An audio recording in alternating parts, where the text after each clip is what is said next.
जय हिंद साथियों, आप सभी का स्वागत है आपके अपने चैनल राजू सॉल्यूशन में। आज हम लोग देखने वाले हैं बिहार डीएलएड एंट्रेंस एग्जाम 2025 के लिए मोस्ट इंपोर्टेंट जीके जीएस है, जो आपको इसी लेवल का क्वेश्चन पूछे जाते हैं और इसे ही क्वेश्चन हम पीवाईक्यू पे आधारित करवा रहे हैं, जो आपको एग्जाम के लिए काफ़ी फायदेमंद होंगे। तो चलिए वीडियो में बने रहेंगे और शुरू से आंसर देने का प्रयास करेंगे। नहीं याद है तो कोई दिक्कत नहीं, याद करते चलेंगे। और चैनल में हमें पहले बढ़ने से चैनल को पहले आप सब्सक्राइब जरूर कर लें, क्योंकि एवरीडे शाम को 7 बजे क्लास मिलता है जीके जीएस का, जिसे आप अवश्य ज्वाइन कर लें। जहाँ भी आप पढ़ रहे हैं पढ़ते रहे, एक क्लास अवश्य ज्वाइन कर ले, आपके लिए बहुत फायदेमंद होगा। तो चलिए स्टार्ट करते हैं। सवाल है हमारे पास, कोशिका विभाजन में मदद करने वाला पादप हार्मोन। पादप हार्मोन यानी पेड़ पौधों में जो हार्मोन पाया जाता है, उस हार्मोन का नाम बताना है जो कोशिका विभाजन में क्या करता है, मदद करता है। जैसे टहनी से टहनी निकल जाता है तो उसमें से क्या होता है, विभाजन होता है। ठीक है, तो उसमें कौन मदद करता है याद रखेंगे। अगर ऑप्शन आप लोग सी बताएं तो बिल्कुल सही बताया है। साइटोकाइनिन जो है कोशिका विभाजन में मदद करता है। और अगर आप बता दें यहाँ पे कि ऑक्सिन जो होता है वो बीज रहित फलों के उत्पादन में सहायक होता है। ठीक है, जिब्रेलिन्स भी आपको अंकुरित रहे बीज रहित पौधों में सहायक होता है। एब्सिसिक एसिड ऐसा पदार्थ है जो पेड़ पौधे पे अगर छिड़क दिया जाए तो सारे के सारे पत्ते जो होते हैं वो क्या हो जाते हैं, टूट के गिर जाते हैं। तो पेड़ पौधे के लिए खराब माना जाता है। साइटोकाइनिन की वजह से जो होता है, आपको बता दें कि साइटोकाइनिन की वजह से पेड़ पौधे जो होते हैं काफ़ी लंबे समय तक के हरे भरे रहते हैं। ठीक है, आगे चलते हैं अगले सवाल की ओर। ईमेल, ईमेल का नाम सुने होंगे, तो ईमेल का जन्मदाता किसे माना जाता है। तो ईमेल का जन्मदाता किसे माना जाता है बताइए फटाफट से।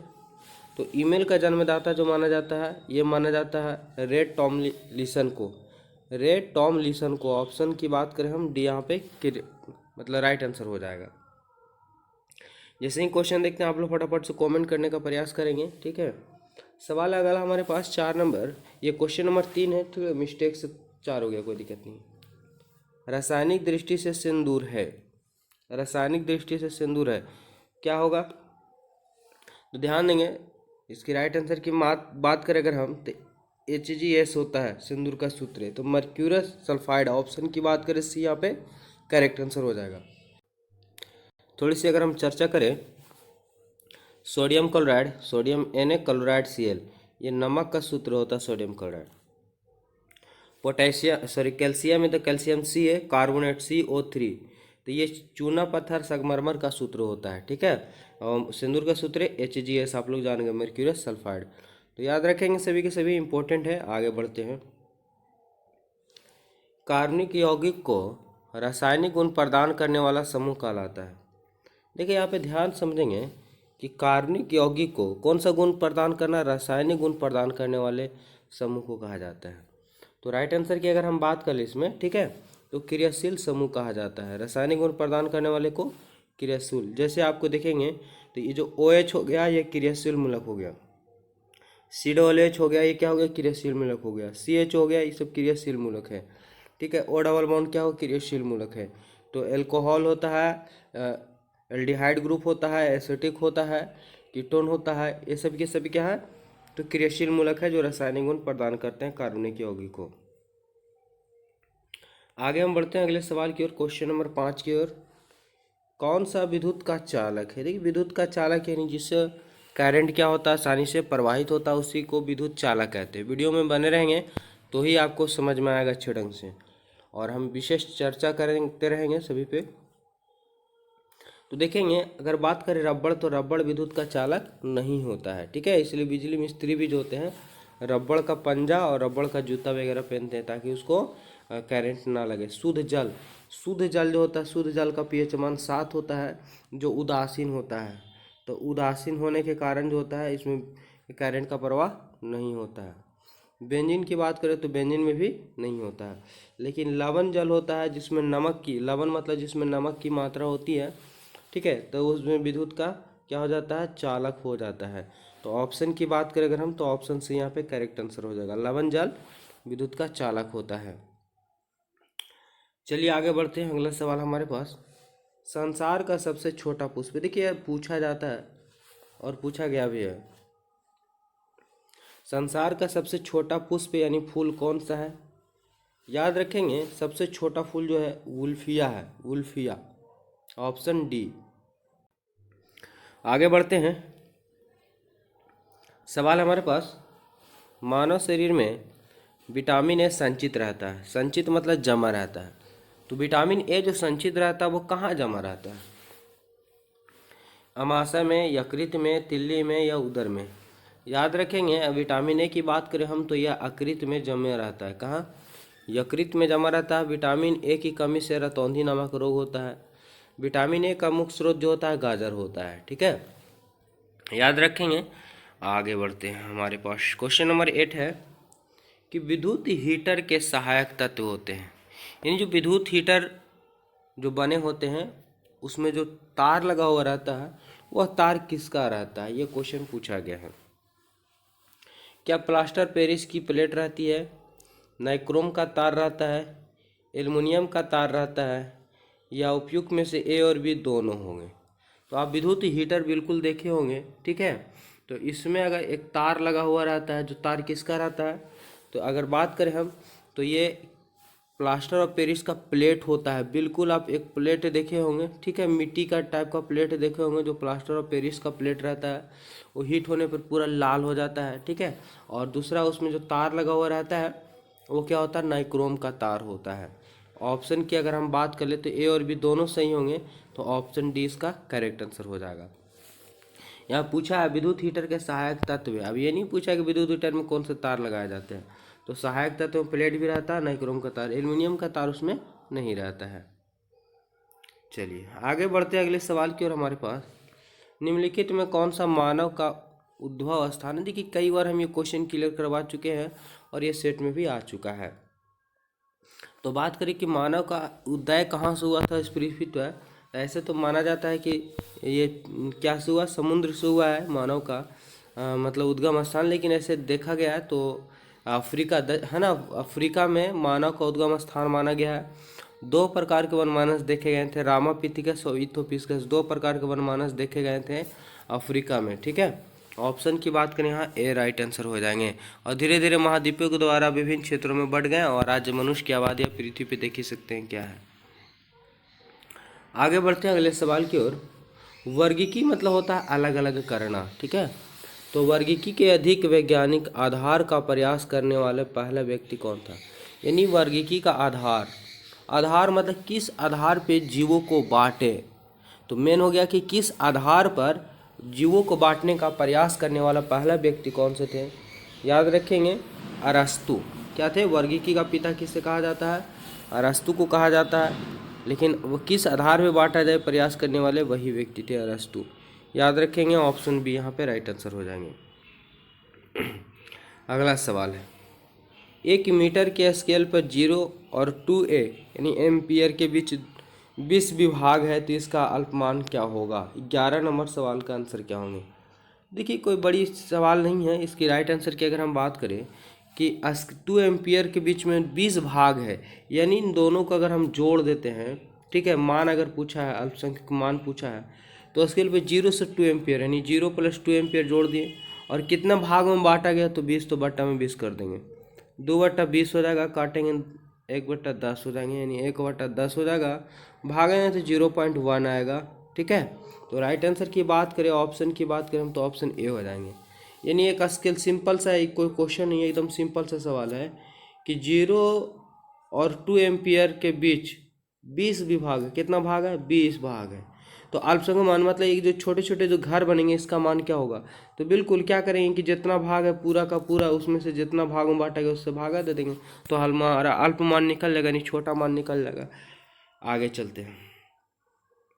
दिया हुआ है हमारे पास, जैविक कृषि के मुख्य सिद्धांत में शामिल है। जैविक कृषि, तो जैविक कृषि के मुख्य सिद्धांत में शामिल है, क्या शामिल है ये बताया गया, बताना है। क्या फसल चक्र, ये मिश्रित कृषि खेती जिसको बोल सकते हैं, कार्बनिक चक्र, उपयुक्त में से सभी। तो देखिए यहाँ पे जैविक कृषि मुख्य रूप से शामिल है, तो फसल चक्र, फसल चक्र समझ रहे होंगे कि हर समय फसल को क्या करके लगाना, बदल बदल के खेत, है ना, फसल लगाना, फसल चक्र। मिश्रित कृषि बिल्कुल फसल को मिला करके, कार्बनिक चक्र, उपयुक्त में से सभी। अगर हम बात करें ऑप्शन की तो यहाँ पे जैविक कृषि में सिद्धांत में सम्मिलित है ये सभी। क्वेश्चन नंबर 13, कमरे को ठंडा किया जा सकता है। ठीक है, कमरे को ठंडा किया जा सकता है कैसे? पानी के बहने से, संपीड़ित गैस को छोड़ने से, रसोई गैस से, ठोस को पिघलने से। तो बहुत ही सिंपल क्वेश्चन है, ध्यान समझेंगे। पानी के बहने से कभी ठंडा और कमरा नहीं होगा पूरी तरीके से। संपीड़ित गैस को छोड़ने से, देखिए यही इसका राइट आंसर है। अगर आप एसी भी देखे होंगे तो एसी में से क्या निकलती है? हवा निकलती है। हवा कहाँ से लाती है? वही लाता बाहर से, बाहर में लगा हुआ रहता है, लेकिन हवा को क्या करता है, ये रोक करके काफ़ी चिल्ड करके उस हवा को छोड़ता है रूम में। और वो हवा, कैमरा बंद है तो बाहर नहीं जा पाता है, जिसकी वजह से पूरे कमरा क्या हो जाता है? ठंडा हो जाता है। तो संपीड़ित मतलब जमा किया हुआ हवा को छोड़ने से क्या होता है? कमरा ठंडा हो जाता है। क्वेश्चन नंबर ये देखेंगे तो ये क्वेश्चन नंबर 13 था, ये क्वेश्चन नंबर 14 है। ठीक है, मिस्टेक हो गया है टाइपिंग। निम्नलिखित में कौन सी जड़ें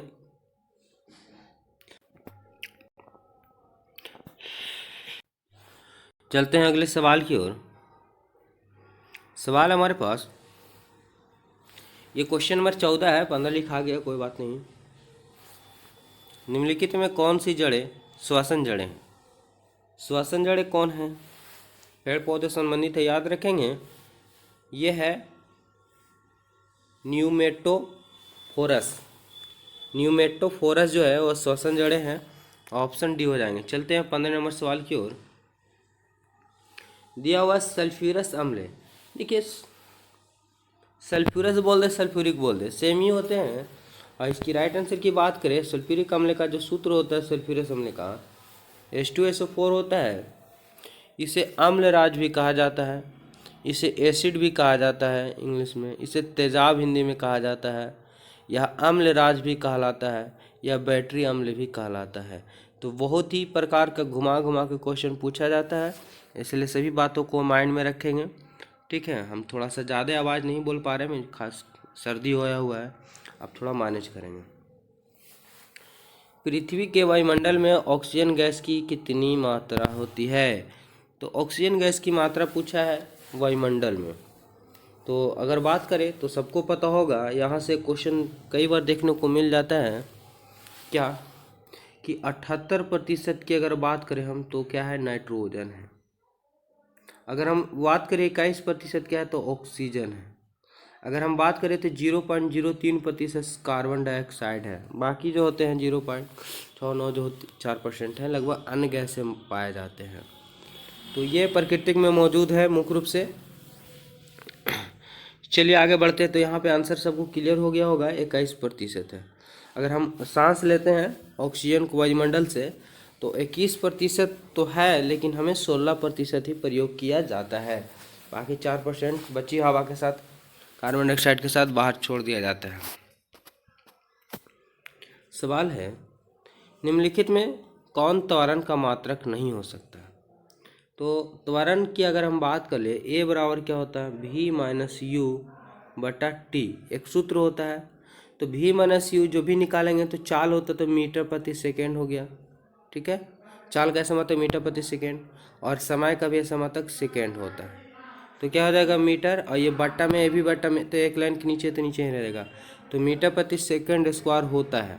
क्या यहाँ पे बोला है हमें कि नहीं हो सकता है? तो क्या होगा राइट आंसर? याद रखेंगे, देखेंगे अगर चाल किलोमीटर में हो सकता है तो सेकेंड स्क्वायर ये भी हो सकता है, सेंटीमीटर हो सकता है, क्योंकि आपको अगर मान लेते हैं कुछ मान दिया होगा V-U का, तो सेंटी में हो, किलोमीटर में हो, मीटर में हो, तो ये तो हो सकते हैं। लेकिन सेकेंड स्क्वायर तो बट्टा में आपको आना ही चाहिए। तो ऑप्शन की बात करें यहाँ पे तो ऑप्शन सी करेक्ट आंसर हो जाएंगे। चलते हैं आगे 18 नंबर सवाल की ओर। बने रहेंगे वीडियो में। ठीक है, इनमें से कौन सबसे अधिक सक्रिय धातु है? देखिए अगर हम बात कर ले आप लोग से यहाँ पे थोड़ा सा, तो इसके पे हम चर्चा भी करेंगे। यहाँ पे इन ऑप्शन के अनुसार जो है सक्रिय धातु की बात करें, रुबेडियम जो है Rb, ये सबसे सक्रिय धातु के रूप में माना जाता है। सोडियम भी सक्रिय होता है। आप पढ़े होंगे कि सोडियम को केरोसिन तेल में डुबा कर रखा जाता है, और सोडियम एक ऐसा धातु है जिसे चाकू से भी काटा जाता है। ये वायु के संपर्क में आते ही जल उठता है। सोडियम का परमाणु संख्या 11 होता है। ये सभी आपको बातें याद होनी चाहिए। ठीक है, ताकि यहाँ से क्वेश्चन आए तो आपको छूटे ना। लिथियम की बात करें तो लिथियम भी हल्की धातु के रूप में जानी जाती है, इसे भी चाकू से काटा जाता है। अगर हम बात करें पोटेशियम का के, तो इसे पानी में डुबा के रखा जाता है और इसे भी जल के संपर्क में आते ही वायु के संपर्क में आते हैं, ये भी जल उठता है। आप पोटेशियम को देखोगे लाल फास्फोरस के रूप में, इसका माचिस जो होता है उसका प्रयोग किया जाता है उसमें भी, ठीक है। बम बनाने में प्रयोग किया जाता है इसका, पोटेशियम का चूहा मारने के दांव में प्रयोग किया जाता है। चलिए आगे हम लोग बढ़ते हैं और देखते हैं सवाल क्या है। चिपको आंदोलन का मुख्य उद्देश्य क्या था? चिपको आंदोलन का मुख्य उद्देश्य क्या था? तो देखिए चिपको आंदोलन जो है उत्तराखंड के गढ़वाल जिले से शुरू होकर के धीरे धीरे ये विश्वव्यापी बन गया था आंदोलन। इसमें मुख्य रूप से था कि अंग्रेजों द्वारा जो है वहाँ जा कर के जंगलों में और जो भी अच्छे अच्छे सीधे सीधे पेड़ रहते थे, पेड़ को अंधाधुंध कटाई करने लगे, जिससे स्थानीय लोग जो है वो पेड़ों की पूजा भी करते थे, जिनको बचाव करने के लिए वहाँ की महिलाएं पेड़ में चिपक जाती थी और पेड़ को कटने से बचा लेती थी, ठीक है। इस प्रकार ये धीरे धीरे जब ज़्यादा महिलाएं इस रूप में करने लगी, पेड़ों से चिपकने लगी, जब भी काटने के लिए आता ठेकेदार पेड़ों में चिपक जाते थे तो वो वापस ठेकेदार लोग लौट के चले जाते थे। तो इस प्रकार चिपको आंदोलन का जो है बचाव किया गया था, सफल हुआ था और इसका मुख्य उद्देश्य था कि पेड़ पौधों की क्या करना, बचाव करना, चिपको आंदोलन। तो सुंदरलाल बहुगुणा की अध्यक्षता में यह किया गया था पेड़ पौधों के बचाव के लिए, उत्तराखंड से गढ़वाल जिले से। याद कर लेंगे इतना सभी। चलिए वीडियो कैसा लग रहा है आप लोग कमेंट करेंगे ज़रूर और हमें थोड़ा सा बताएं। आवाज़ कम निकल रहा है, कोई बात नहीं, आपको चीज़ें समझ में आनी चाहिए। स्पेक्ट्रम प्राप्त करने के लिए किसका उपयोग किया जाता है? स्पेक्ट्रम प्राप्त करने के लिए किसका प्रयोग किया जाता है? याद रखेंगे प्रिज्म का प्रयोग किया जाता है। देखिए इसका पता सबसे पहले न्यूटन महोदय ने किए थे कि जब एक प्रिज्म को श्वेत प्रकाश, क्या आप पढ़े होंगे 10th क्लास तो आपको पता चल गया होगा, श्वेत प्रकाश एक जब प्रिज्म से होकर गुजरता है तो वह 7 रंगों की एक पट्टी बन जाती है, जिसे क्या कहते हैं? स्पेक्ट्रम कहते हैं। फिर उन्होंने यह पता लगाया कि सूर्य के प्रकाश में 7 रंग होते हैं। कैसे पता लगाया? तो उन्होंने क्या किए कि एक प्रिज्म लिए, 2 प्रिज्म लिए, एक प्रिज्म से गुजारे तो क्या रंग बट गया? 7 रंग बट गया। जब 7 रंग फिर एक उल्टे प्रिज्म को रख करके गुजारे तो एक श्वेत रंग प्राप्त हुआ। तो इससे पता चल गया कि सूर्य के प्रकाश में 7 रंग होते हैं और 7 रंगों के मिलने से फिर एक रंग बनता है। तो यह सबसे पहले किसने बताया था? तो न्यूटन ने बताए थे, ठीक है। याद रखेंगे, वेरी इंपॉर्टेंट है सभी को जो हम बताएं। और आपको बात करें हम, प्रिज्म 5 सतहों से घिरे होते हैं। चलिए निम्नलिखित में कौन एकल परमाणविक है? एकल परमाणु क्या होते हैं? और विद्यार्थी सिर्फ रटन विद्या से ही नहीं क्लियर होते हैं, आपको चीज़ें भी क्या होती है समझनी होती है। तो एकल परमाणु क्या होंगे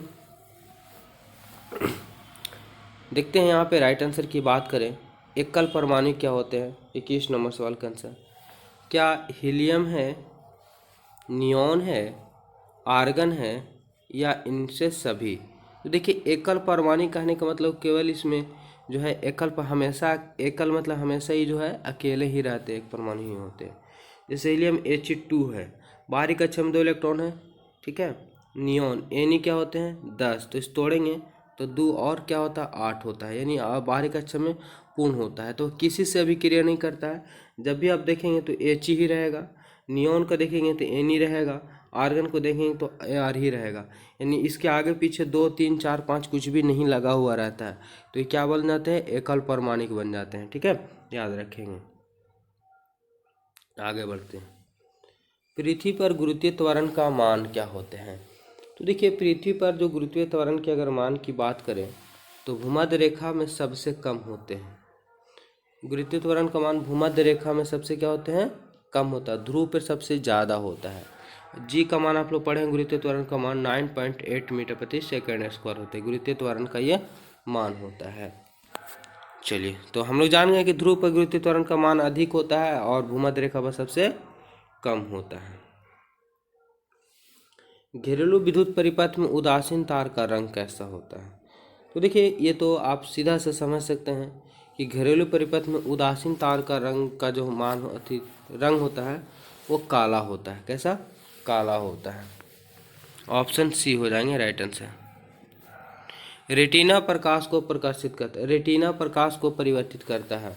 रेटिना, तो रेटिना हमारे शरीर में पाया जाता है, आँखों में पाया जाता है, जहाँ पे रेटिना पे ही वस्तु का प्रतिबिंब बनता है। और बात करें कि अगर ये रेटिना परिवर्तित करता है किस में, तो विद्युत सिग्नल में परिवर्तित करता है। अब आगे बढ़ते हैं, अगला सवाल हमारे पास, निम्नलिखित में से किस द्रव का वाष्पीकरण दर सर्वाधिक है? यहाँ पे वाष्पीकरण दर सर्वाधिक है। अब ये वाष्पीकरण क्या होता है? वाष्पीकरण मतलब जैसे ही आप हाथ में लिए और हाथ में से गायब हो गया, यानी उड़ गया हवा में, तो ये होता है वाष्पीकरण दर। तो आप देखे होंगे कभी कि आपके शरीर पे पेट्रोल गिर जाता है हाथ पे थोड़ा सा भी, तो थोड़ी ही देर में पेट्रोल क्या हो जाता है, हाथ से गायब हो जाता है, यानी क्या हो जाता है वो, तो वाष्पिक रूप में उड़ जाता है, यानी वाष्पीकरण की क्रिया हो जाती है। तो पेट्रोल का वाष्पीकरण दर अधिक होता है। 26 नंबर सवाल है हमारे पास, निम्नलिखित में से कौन अनवीकरणीय ऊर्जा का स्रोत है? ये होता है, एक होता है नवीकरणीय और एक होता है अनवीकरणीय। रटना मारे की जरूरत नहीं है। 4 ऑप्शन में से 3 ऑप्शन एक जैसे होंगे, एक ऑप्शन भिन्न होगा, आपको ही समझ जाना है, राइट आंसर होंगे। देखिए, हवा प्रकृति द्वारा बनाया गया है, जंगल कोयला जंगल है जो है जो प्रकृति द्वारा ही लगाया गया है, जल प्रकृति द्वारा। अब बोलेंगे कोयला भी तो प्रकृति द्वारा ही बनता है, लेकिन कोयला को बनने में लाखों करोड़ों वर्ष लग जाते हैं। कोयला आखिर बनता कैसे है? तो ये तो सबको पता होगा कि पृथ्वी की ऊपरी सतह कहीं प्रलय आने की वजह से ऊपरी सतह निचली सतह पर चल जाते हैं। जो पेड़ पौधे जीव जंतु है ना, बिना वायु के संपर्क में ही गल सड़ करके लाखों वर्ष करोड़ों वर्ष के बाद वो धीरे धीरे क्या पेट्रोलियम में तो कोयला में परिवर्तित हो जाते हैं। तो ये जो एक प्रकार का कोयला है अनवीकरणीय संसाधन है, क्योंकि इसको एक बार प्रयोग कर लेने जाने के बाद ये पुनः जो है इसे प्रयोग नहीं किया जा सकता, साथ ही इसे बनने में लाखों वर्ष लग जाते हैं, इसलिए अनवीकरणीय ऊर्जा के स्रोत में इसे रखा गया है। ठीक है, कोयला का मुख्य रूप से भी उपयोग जो है बिजली उत्पादन करने में किया जाता है। आगे बढ़ते हैं हम लोग, प्लाज्मा झिल्ली किससे बनी होती है? प्लाज्मा झिल्ली किससे बनी होती है? याद रखेंगे, प्लाज्मा झिल्ली जो बनी होती है प्रोटीन, कार्बोहाइड्रेट और फास्फोलिपिड का बनी होती है प्लाज्मा झिल्ली। सवाल अगला, जब ध्वनि तरंगें चलती है तो अपने साथ ले जाती है। जब ध्वनि तरंगें चलती है तो अपने साथ क्या ले जाती है? क्या द्रव्यमान यानी भार लेके जाती है, ध्वनि लेके जाती है, क्या विभवांतर या ऊर्जा? तो ध्यान दें, जब ध्वनि तरंगें चलती है तो अपने साथ क्या ले जाती है? ऊर्जा ले जाती है। क्या? ऊर्जा ले जाती है। सवाल अगला कि सबसे कम तरंगदैर्घ्य वाला प्रकाश होता है। बिल्कुल, ये कई बार हम क्लियर कर चुके हैं। अगर हमारे क्लास में जुड़ते होंगे तो बहुत सारे साइंस का जवाब आप खुद दे सकते हैं, क्योंकि हम हर क्वेश्चन पे लगभग जहाँ पे हमें जानकारी होती है उस पर हम चर्चा कर ही देते हैं। तो याद रखेंगे, सबसे कम तरंगदैर्घ्य वाला प्रकाश जो होता है वो बैगनी होता है।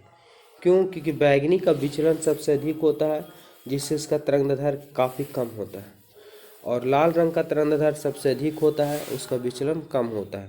तो यहाँ से सवाल कई बार आपसे पूछे ही जाते हैं कि किसका तरंगदैर्घ्य अधिक होता है या विचलन, तो आप समझ चुके होंगे। जल द्वारा परागण कहलाता है। तो जल द्वारा परागण क्या कहलाता है? सिंपल सा क्वेश्चन है। देखेंगे, जल द्वारा जो परागण कहलाता है वह हाइड्रोफिलिक कहलाता है। क्या? हाइड्रोफिलिक, क्योंकि जल में हाइड्रोजन पाया जाता है। जल का सूत्र होता है H2O, तो बहुत जगह पे जल के द्वारा आएगा, तो ऐसे हाइड्रो या है ना, आप कन्फर्म के याद कर लेंगे। हाइड्रो आपको बहुत जगह पे काम देगा। आर्द्रता मापने के लिए हाइग्रोमीटर प्रयोग किया जाता है। चलिए आगे देखते हैं, अगला सवाल है, नाभिकीय रिएक्टर में ईंधन का काम करता है। तो नाभिकीय रिएक्टर में ईंधन का काम करता है, कौन करता है? बिल्कुल, हम इसको पहले भी क्लियर कर चुके हैं कि नाभिकीय रिएक्टर में बहुत विशाल ऊर्जा मात्रा में ऊर्जा प्राप्त करने के लिए किया जाता है। इसमें यूरेनियम जो प्रयोग किया जाता है ईंधन के रूप में किया जाता है, और इसमें विशाल मात्रा में ऊर्जा प्राप्त किया जाता है। तो यूरेनियम का प्रयोग किया जाता है नाभिकीय रिएक्टर में, और यहाँ से कई बार क्वेश्चन देखने को मिल जाता है जो एग्जाम में आता ही आता है। अगला, प्रकाश तरंग किस प्रकार की तरंगे होती है? 32 नंबर सवाल का आंसर। देखिए, यहाँ पे भी कन्फ्यूजन होता है और हम पहले भी इसको क्लियर कर चुके हैं। ज़रा ध्यान से समझने का प्रयास करेंगे। प्रकाश तरंग है, तो प्रकाश की खूबी यह है कि अगर आप टॉर्च से रोशनी मारते हैं तो रोशनी हमेशा कहाँ जाती है, सीधी दिशा में जाती है, ठीक है। लेकिन अगर हम बात करें कि अगर साउंड निकल रहा, ठीक है, साउंड यानी ध्वनि, तो ध्वनि सिर्फ एक दिशा में नहीं, ध्वनि चारों दिशा में फैल जाते हैं।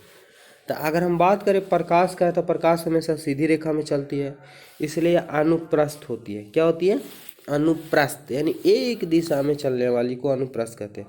अनुदैर्ध्य मतलब चारों तरफ फैल जाने वाले को अनुदैर्ध्य तरंग कहते हैं। अगर यहाँ से आपको ध्वनि तरंग दिया जाए तो अनुदैर्ध्य मारेंगे, प्रकाश तरंग रहेगा तो अनुप्रस्थ मारेंगे। तो उम्मीद है कि ये चीज़ें आपको क्लियर हो गई होगी। अगला, उल्टी उड़ान भरने वाला पक्षी है 33 नंबर। ये तो कई बार क्लियर कर चुके हैं। हमिंग बर्ड जो है वो उल्टी उड़ान भरने वाला भी पक्षी है। देखिए दिया हुआ है कि जलते हुए बल्ब विद्युत बल्ब के तंतु का तापमान समान होता है।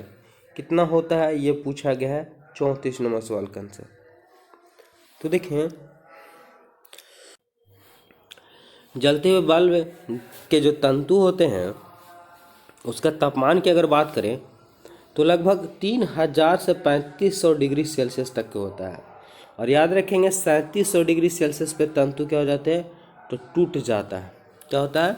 टूट जाता है। क्वेश्चन यहाँ से पूछा ही जाता है। आगे बढ़ते हैं। जब साबुन का बुलबुला आवेशित किया जाता है तब क्या होगा? 35 नंबर सवाल का आंसर। याद रखेंगे जब साबुन का बुलबुला आवेशित किया जाता है, ठीक है, तो उस क्या होता है, तब वो फैलता है। ऑप्शन बी यहाँ पे राइट आंसर हो जाएंगे। इस वीडियो में यहीं तक रहने देते हैं, काफ़ी साउंड आ रही है, ठीक है। हम इसका जो क्वेश्चन और 50 तक हैं, तो इसमें कल 15 क्वेश्चन हैं वो क्लियर कर देंगे। हमारे चैनल से अवश्य जुड़े रहें, तबीयत काफ़ी सुधार होगी तो आपके लिए बेस्ट ढंग से आप लोग को लाने का हम प्रयास करें। क्लास जब तक एग्ज़ाम नहीं होता तब तक क्लास चलता रहेगा। साथ ही साथ आगे आप यूपीएससी तैयारी कैसे करेंगे, सभी जानकारी यहाँ पे मिलते रहती है। धन्यवाद।